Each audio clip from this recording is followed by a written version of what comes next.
कन्या राशि 11, 12 और 13 जुलाई अब 7 पुश्तों की गरीबी दूर होगी। बरसेगा अकूत धन। जब नियति स्वयं अपनी दिव्य कलम उठाकर किसी राशि के भाग्य को दोबारा लिखने का निर्णय लेती है तो संसार की कोई भी नकारात्मक शक्ति उसे रोक नहीं पाती। मेरे कन्या राशि के धीर, गंभीर और अत्यंत बुद्धिमान भाइयों और बहनों, दिनांक 11 जुलाई, 12 जुलाई और 13 जुलाई को समय की नब्ज और अंतरिक्ष की महाशक्तियां मिलकर आपके जीवन में एक ऐसा ऐतिहासिक पन्ना जोड़ने जा रही हैं जिसकी गूंज आपके आने वाले कई वर्षों तक आपको सुनाई देगी। क्या आप भी पिछले लंबे समय से इस कड़वी हकीकत से जूझ रहे हैं कि आपके रात दिन की हाड़ तोड़ मेहनत का फल कोई और चुरा ले जाता है? क्या आपके बनते हुए कामों में ऐन वक्त पर कोई गुप्त दुश्मन आपकी रुकावट बन जाता है? अगर आप भी घर में तंगी, कर्ज का भारी बोझ, काम में मन ना लगना और मानसिक मुश्किलों के दौर से गुजरते हुए थक चुके हैं तो अपनी सांसें थाम लीजिए, क्योंकि अगले 72 घंटे आपके जीवन का वो स्वर्णिम काल साबित होने वाले हैं जहां ब्रह्मांड आपके हर एक आंसू और संघर्ष का पूरा हिसाब चुकता करने जा रहा है। आज का ये वीडियो आपकी जिंदगी को बदलने वाला महा दस्तावेज है, इसीलिए अंत तक पूरी एकाग्रता के साथ बने रहिएगा, क्योंकि आधा अधूरा ज्ञान कभी पूर्ण फल नहीं देता, ना पूरी सफलता देता है। तो पूरे जोश, आनंद और अटूट विश्वास के साथ कमेंट बॉक्स में अपनी हाजिरी लगा दीजिए और पूरे आकाश को गुंजायमान कर दीजिए। जयकारा लगाइए, जय लक्ष्मी माता। मेरे प्यारे कन्या राशि के जातकों, इन 3 दिनों की अद्भुत समयावधि में आपके जीवन के हर एक पहलू में चमत्कारी और बड़े बदलाव होने वाले हैं। इसके पीछे ग्रहों की स्थिति एक बहुत बड़ा कारण है। पहले बात करते हैं उस ग्रह की जो इस समय ब्रह्मांड में अपनी सर्वोच्च स्थिति में होकर आपको भाग्य को नियंत्रण दे रहा है। वर्तमान गोचर गणना के अनुसार देवगुरु बृहस्पति आपकी कुंडली के एकादश भाव यानी कि आपके लाभ, आय और समस्त इच्छा पूर्ति के स्थान पर अपनी उच्च राशि कर्क में विराजमान है। ज्योतिष शास्त्र का ये स्थापित और अकाट्य नियम है कि 11वें भाव में जब शुभ ग्रह उच्च गुरु के होते हैं तो जातक के जीवन से दरिद्रता का समूल नाश होता है। इसका सीधा ज्योतिषीय प्रभाव ये होगा कि पिछले काफ़ी समय से आपके जीवन में बनी हुई घर में तंगी और रुपए पैसे की भारी किल्लत अब पूरी तरह से समाप्त होने की राह पर चल पड़ेगी। व्यापार और बिजनेस के क्षेत्र में धन का आगमन इस तीव्र गति से होगा कि आपके संचित धन में भारी वृद्धि हो जाएगी। व्यापार में आ रही हर प्रकार की रुकावटें और जितनी भी मुश्किलें हैं वो ध्वस्त हो जाएंगी और आपको अपने पुराने निवेश का दोगुना मुनाफा प्राप्त होगा, जिससे आपकी आर्थिक स्थिति बेहद मजबूत हो जाएगी। इसके साथ ही आपके कैरियर, नौकरी और आजीविका के क्षेत्र में एक बहुत बड़ा सकारात्मक महाविस्फोट होने जा रहा है, क्योंकि ग्रहों के राजा सूर्य देव इन 3 दिनों में आपकी कुंडली के 10वें भाव यानी कि आपके कर्म स्थान पर संचरण कर रहे हैं। ज्योतिष शास्त्र में 10वें भाव का सूर्य जातक को दिग्बल प्रदान करता है, जिसका गहरा ज्योतिषीय अर्थ ये है कि नौकरी पेशा लोगों के कैरियर में इस समय जबरदस्त उछाल देखने को मिलेगा।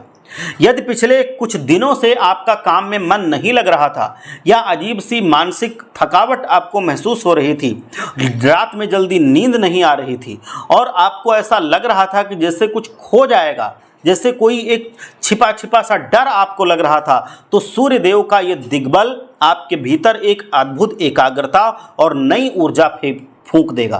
कार्यस्थल पर आपके मान सम्मान में वृद्धि होगी और बॉस तथा उच्च अधिकारियों का आपको भरपूर सहयोग मिलेगा, जिससे लंबे समय से रुकी हुई नौकरी या मनचाहा ट्रांसफर इन 3 दिनों में हकीकत बन सकता है। उच्च के देवगुरु बृहस्पति की 7वीं अमृत दृष्टि आपकी कुंडली के 5वें भाव यानी कि बुद्धि और शिक्षा के स्थान पर पड़ रही है, जो हमारे युवा दोस्तों और विद्यार्थियों की शिक्षा के लिए किसी दिव्य वरदान से कम नहीं है। इस शुभ दृष्टि के प्रभाव से विद्यार्थियों की एकाग्रता वापस आएगी, भटकाव दूर होगा और जो छात्र प्रतियोगी परीक्षाओं की तैयारी कर रहे हैं उन्हें अपनी मेहनत का स्वर्णिम परिणाम प्राप्त होगा।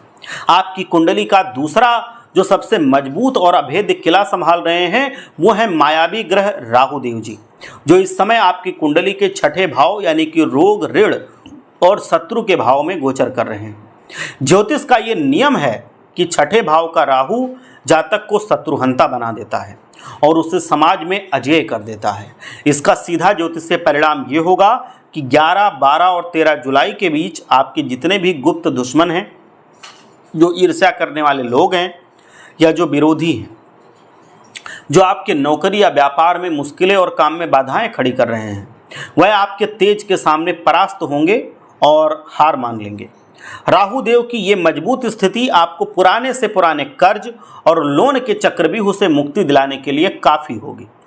परंतु ज्योतिष शास्त्र सिर्फ मीठी बातें ही नहीं करता है, यह आपको मीठी बातों के साथ साथ कड़वी बातें, जो सत्य बातें होती हैं, जो ग्रहों के नकारात्मक प्रभाव होते हैं, उनके बारे में भी बताता है, जिससे समय रहते आप उनसे सतर्क हो जाएं और जो जरूरी कदम है वो उठा सकें और उनका नकारात्मक प्रभाव, जो अशुभ परिणाम है, वो आपको ना मिले या कम मिले। इन 3 दिनों में आपकी कुंडली के सप्तम भाव यानी कि वैवाहिक जीवन और साझेदारी के भाव में शनिदेव जी महाराज विराजमान हैं। शनिदेव की सप्तम भाव में उपस्थिति और उनकी 10वीं क्रूर दृष्टि आपकी कुंडली के चतुर्थ भाव यानी कि सुख और घर परिवार के भाव पर पड़ रही है। इस ज्योतिषीय स्थिति के कारण आपकी लव लाइफ, शादीशुदा जीवन में थोड़ा वैचारिक मतभेद हो सकता है और जीवन साथी के साथ बेवजह की गलतफहमियां बढ़ सकती हैं। शनिदेव यहां आपसे अत्यधिक धैर्य और अनुशासन की मांग कर रहे हैं। इन दिनों में अपने जीवन साथी या लव पार्टनर के साथ बातचीत करते समय संयम बनाए रखें, क्योंकि एक छोटी सी बात भी बड़े विवाद का रूप ले सकती है, जिससे घर परिवार का माहौल अशांत हो सकता है और जीवन में मुश्किलें बढ़ सकती हैं। व्यापारिक साझेदारी के साथ भी पैसों के लेन देन में पूरी पारदर्शिता रखें। इसके अलावा आपकी कुंडली के द्वादश भाव यानी कि 12वें भाव में केतु देव का गोचर चल रहा है, जिसके कारण अचानक आने वाले व्यर्थ के खर्चों में वृद्धि हो सकती है। इसीलिए आपको अपनी जेब पर नियंत्रण रखना होगा। इस महासंयोग के दौरान आपको कुछ बेहद जरूरी सावधानियां भी बरतनी होंगी, जिन्हें नज़रअंदाज करना भारी पड़ सकता है।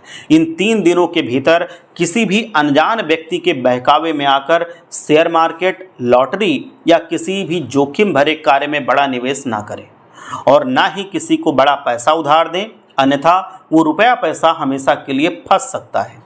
वाहन चलाते समय अत्यधिक सावधानी बरतें और गति सीमा पर नियंत्रण रखें। इन 3 दिनों के शुभ प्रभावों को और बढ़ाने के लिए एक उपाय आपको करना है। इन दिनों में सुबह उठकर स्नान करने के बाद भगवान सूर्य देव को तांबे के लोटे से जल अर्पित करें। इससे आपके कर्म भाव का सूर्य मजबूत होगा। इसके बाद भगवान श्री गणेश जी के मंदिर जाकर उन्हें दूर्वा चढ़ाइए और ओम गम गणपते नमः मंत्र का जाप कीजिए, क्योंकि गणेश जी की पूजा से राहु और केतु के सारे अशुभ प्रभाव नष्ट हो जाते हैं। एक बार सच्चे हृदय से जयकारा लगाइए। जय बजरंगबली, जय गणपति बप्पा।